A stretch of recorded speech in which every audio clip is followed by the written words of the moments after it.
My name's Corey, and I'm not a prepper. The weather's been a little bit cooler lately, and winter's upon us. I thought I'd talk a little bit today about how I dress for the cold. It seems that every winter we hear stories of someone who has been stranded in their car or for whatever other reason exposed to the elements, and they don't tend to do very well. So today I'd give you an idea of how I prepare for this. I take with me enough layers that I could be exposed to whatever situations there are and fare pretty well. Many times I'll even take an extra layer of clothing just to be prepared for the unexpected. Often the way I choose my layers is I will look at whatever the weather is presenting itself as for that day, and I may add one or sometimes even two layers to what I plan on taking with me. Typically I carry a bag with me, my backpack or some other type of bag, and quite often you can find one of the layers that I've brought with me inside of that bag. So I thought I'd show you some of the ways that I make sure that I'm warm through the winter. I try to take a approach where I layer my clothes. Let me show you a few different layers here.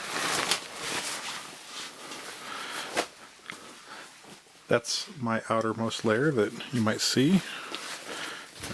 This is a shell that I'll wear on the outside.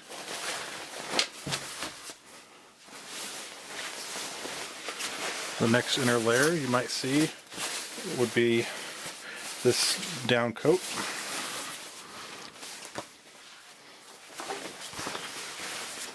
In one more layer, I typically wear a soft shell.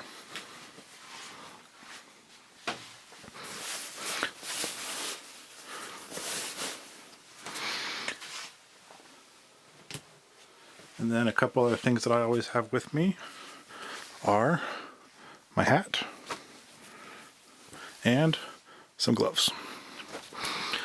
You may look at what style of coats that I wear, and I tend to go for more of an outdoorsy style, but that doesn't necessarily mean that you need to go that way.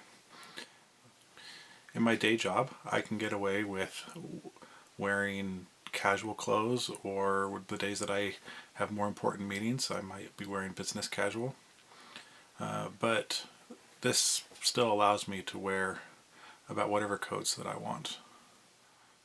Just because this is the style that I've chosen doesn't necessarily mean that that'd be the best one for you. So go out and buy what you need, but still you might want to try using these same principles of wearing layers and having one more layer than what you think you might need. So let me go a little bit into detail of why I pick each of these layers. So my soft shell, this is just a good simple soft shell. It's nothing fancy. There's lots of different places you can buy them, fairly inexpensive. Lately, seems every year they've had a version at Costco for $20 or $30. My wife uses one of those and loves it. This happens to be a little bit pricier version, but it was a gift to me, so I didn't complain. So, soft shell. If I'm going to wear one layer, this is what the layer would be, the soft shell. So this is my down coat. It's my second layer. If I were to shed a layer, this is typically the one that I would be not wearing. This works great in extreme cold, but when it is really cold, I'm incredibly glad that I have it. My outermost layer, this is my shell. I don't want to call it waterproof. It's probably more of a water resistant shell, but it sure does protect me from the weather. Another thing that I do is typically in my car, one thing that you might find is that I'll have a blanket or a sleeping bag. And that's because if I'm in my car and for whatever reason my car were to break down, I want to make sure that me and my family, that we can all stay warm. If you'd like to learn more about why I am not a prepper, subscribe to our YouTube channel or follow us on Facebook.